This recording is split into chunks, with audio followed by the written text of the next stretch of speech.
Kung pwede lang isoli yung tubig na binuhos, no? Tsaka yung mga pakimkim ng mga ninong at ninang, no?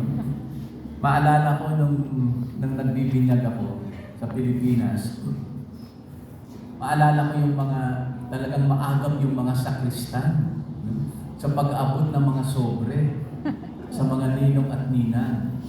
At sa larangan ng binyag, wise din yung mga magulang para makabawi sa gastos 100 ninong at ninang. Sa panahon namin na talaga yun.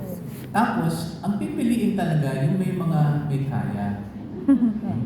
Halimbawa, may isang ninang na doktor. Oh, bakit ninong na doktor? Dahil isa ba siyang mahusay na Katoliko? Hindi. Kasi pag nagkasakit yung bata, libre. Ha? Meron pa nga isa ang ninong, MMDA. Para pag nahuli sa traffic, hindi konfiskado yung lisensya. Walang bayad, walang penalty.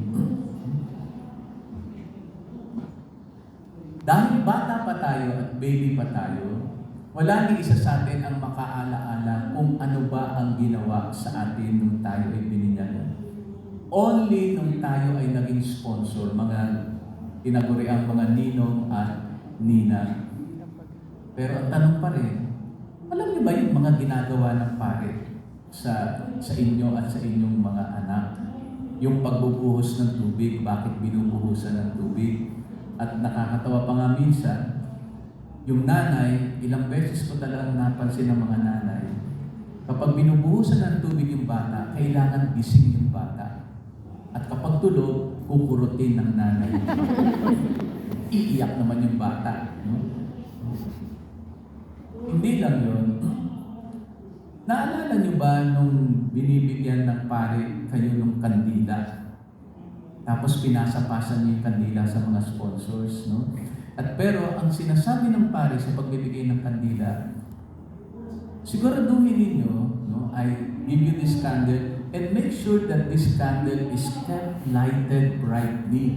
Na ang kandilang ito ay mananatiling naninigas ang apoy hanggang sa panahon na ang batang ito sa kanyang paglaki at sa kanyang pagpanaw dito sa mundo, ang kandilang ito ay siyang gagabay sa kanya magmula sa kamusmusan hanggang sa kanyang katandaan, hanggang siya ay aabot na sa panahon na kung saan siya ay maglalakbay patungong langit.